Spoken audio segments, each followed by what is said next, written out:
얘들아, 우리 인포텀즈 단원 여기까지 할 거야. 이 인포텀즈 단원 시험에 정말 중요하게 항상 출제되는 단원이니까 꼭 다 암기하고 넘어가야 된다. 질문 있으면 꼭 나한테 오고. 그리고 우리 그 다음으로는 불공정 무역 행위에 대해서 배워볼 거야. 혹시 여기서 덤핑 들어본 친구 있니? 그래, 지연아.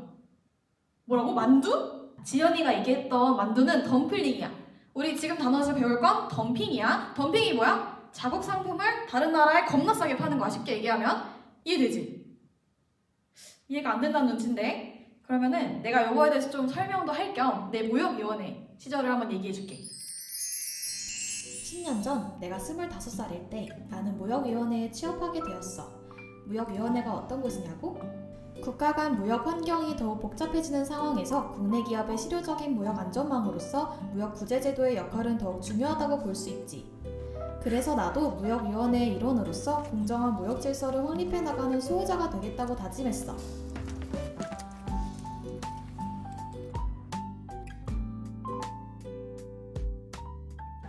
우리 덤핑 조사과에 오게 된 걸 너무 환영해. 그러면 우리 무역위원회에 대해서 한번 소개를 해줄게. 우리 조사과는 덤핑률 결정 과정에서 예비 결정, 실사 검증, 최종 결정을 하기까지의 모든 조사를 맡고 있어. 더 자세하게 이야기하면 여기는 반덤핑 관세 부과 신청에 따른 덤핑 사실 및 덤핑률을 조사하고 상계 관세 부과 신청에 따른 보조금 지급 물품 수입 사실 및 보조금률을 조사하는 곳이야. 그렇군요. 그러면은 저희는 이번에 어떤 사건을 맡게 되나요? 이 사건은 15년 전부터 시작됐어. 나는 2007년 초에 갓 입사하여 일을 배우고 있는 신입이었어.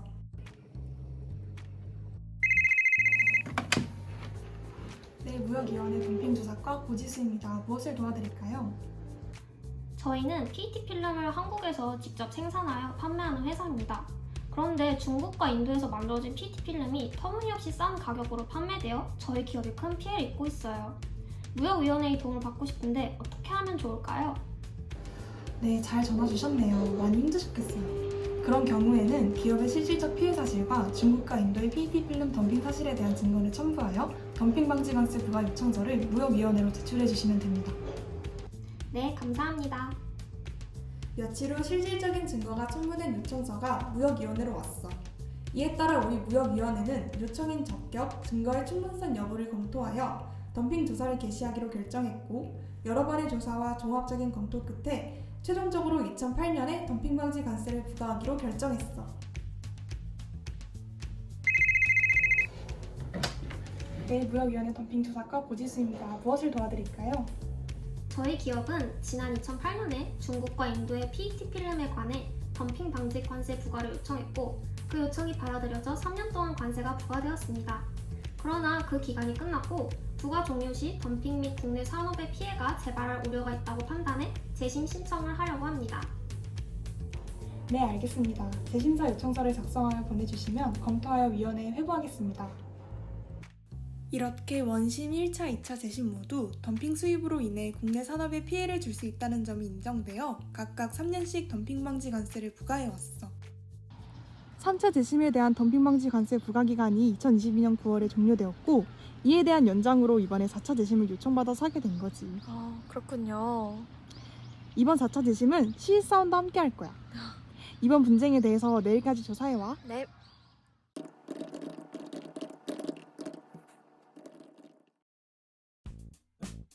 시작해보자. 네, 먼저 재심사 대상 물품에 해당하는 PET 필름의 관세 품목 분류 번호는 HSK3920.62.0000입니다. 세계 PET 필름 시장은 2019년 기준 약 101.1억 달러 규모로 2026년까지 연평균 4.74%의 추세로 134.4억 달러 수준까지 성장할 전망입니다. 국내 시장은 2019년 기준 약 22억 달러 규모이며 글로벌 시장에서 차지하는 비중은 21.7% 정도입니다. 국내 PET 필름 생산 구조를 살펴보면 LCD 패널 소재의 광학용, 포장용, 산업용, 그래픽용 등으로 다양한 용도로 사용되고 있습니다. 국내 PET 필름 산업은 2019년 기준 76개의 제조사가 등록되어 있으나 4대 대기업의 생산 비중이 70% 이상 점유하는 과점 형태입니다. 그리고 이번 재심사에 요청안에는 4대 대기업이 포함되어 있습니다. 2012년부터 2018년까지 국내로 수입되는 PET 필름 중 고부가 제품 중심의 수입국은 일본과 미국이며 범용 제품 중심인 수입국은 중국, 태국, 대만으로 구분됩니다. 재심사 대상 물품은 국내 수입자가 수입하여 수요자에게 판매하거나 재심사 대상 물품의 수출자가 직접 수요자에게 판매하고 있는 것으로 조사되었습니다. 이상으로 발표 마치겠습니다. 그래. 그렇다면 이전 심사와 달라진 부분은? 재심사 대상 물품의 재심사 범위는 증착 여부를 불문하고 모든 PET 필름이 포함됩니다. 다만 이 5가지 항목은 조사 범위에서 제외되었습니다. 잘 조사해 왔구나. 이 자료는 내가 위원회 측에 넘기도록 할게. 역시 엘리트 사원이군. 모두 선배님 가르친 덕분입니다. 지금부터 중국 및 인도산 PET 필름에 대한 덤핑 방지 관세의 부과기간 연장을 위한 종료 재심사를 개시합니다. 본 재심은 반덤핑 조치가 종료될 경우 국내 산업 피해가 지속되거나 재발 가능성이 있는지를 판단해 부과기간 연장 여부를 검토할 것입니다.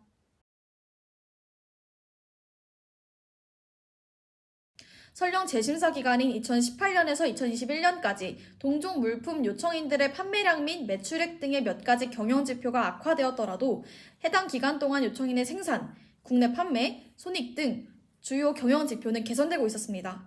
즉, 전체적으로 볼 때 한국 PET 필름 산업이 피해보다는 회복되고 있었음을 알 수 있습니다.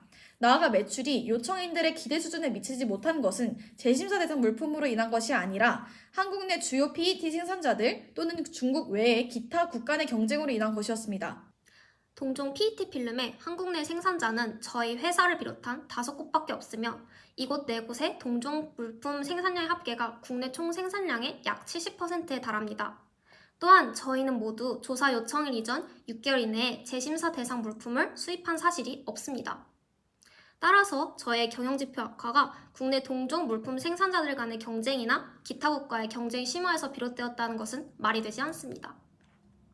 한국 내 PET 필름 산업의 내수 영업이익률은 오히려 19년 및 20년에 전년 대비 증가하고 21년에만 전년 대비 감소한 것으로 드러났는데 이는 중국 PET 제품 수입 때문이 아니라 제조원가 감소 및 상승에 따른 효과 때문이라고 볼 수 있습니다.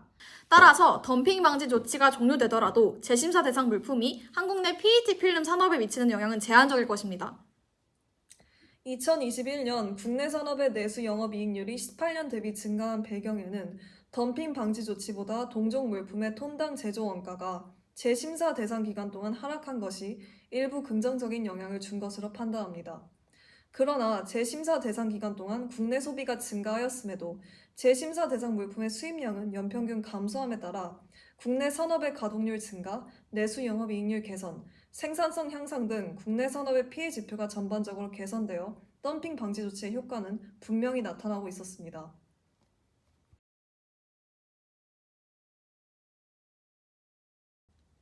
다음으로 재심사 대상 물품 공급국의 생산 능력 및 수출 여력을 중심으로 덤핑 방지 조치 종료 시 국내 PET 산업에 얼마나 피해를 미칠지에 대해 검토하겠습니다. 중국에 대해서는 중국 플라스틱 가공 공업협회의 제출 자료와 함께 요청인이 제출한 보고서를 함께 검토하였습니다.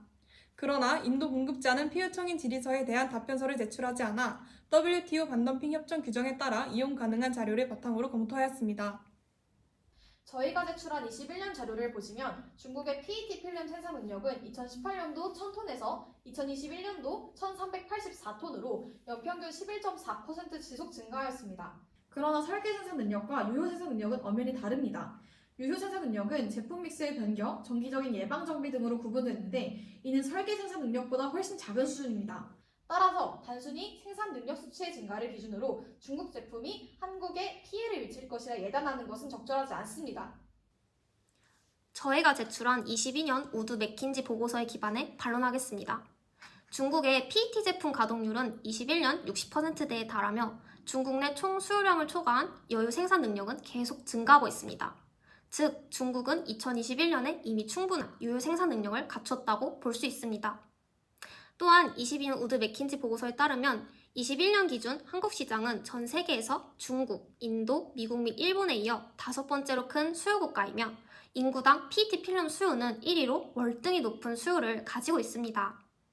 나아가 산업용으로 대부분 사용되는 호막 필름의 수요도 중국에 이어 세계에서 두 번째로 큰 수요 시장이며 판매 가격이 상대적으로 높아 중국에서 한국으로의 수출 요인이 매우 큽니다.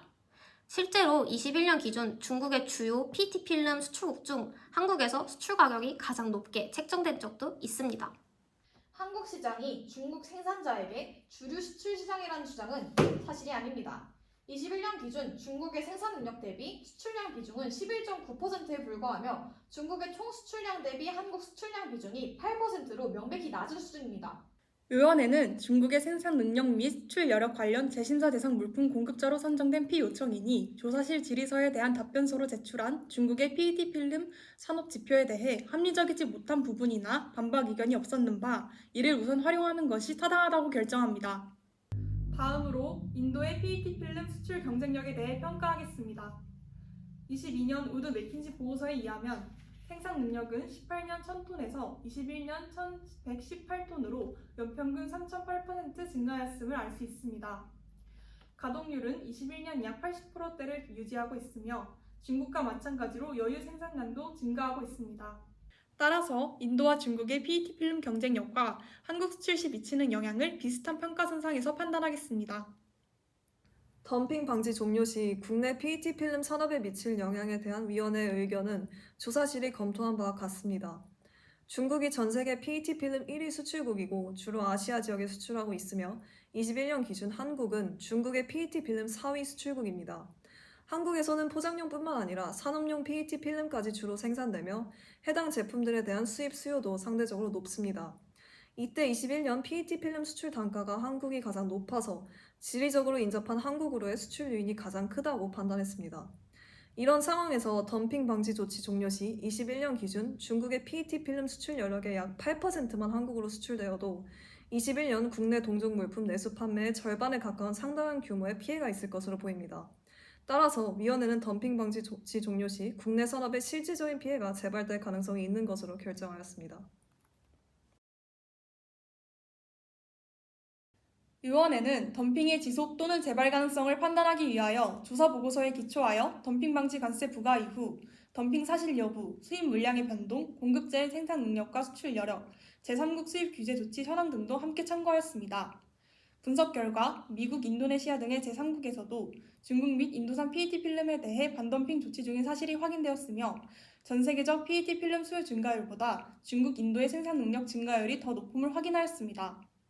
따라서 재심사 대상 물품에 대한 덤핑 방지 조치가 종료될 경우 한국으로의 덤핑 수입 지속 또는 재발 가능성이 높을 것으로 판단하며 덤핑 방지 관세 부과 기간 연장을 판결합니다. 이렇게 돼서 덤핑 방지 관세 부과 기간이 연장되었어. 이로써 국내 산업의 피해를 줄일 수 있게 된 거지. 조사 내용이 우리 국내 산업에 도움이 되었다니 뿌듯한 일이네요. 그래, 앞으로도 우리 조사과에서 큰 힘이 되어지길 바래. 내가 그런 시절이 있었어. 자, 우리 이제 불공정 무역 행위 이뤄 나가보자.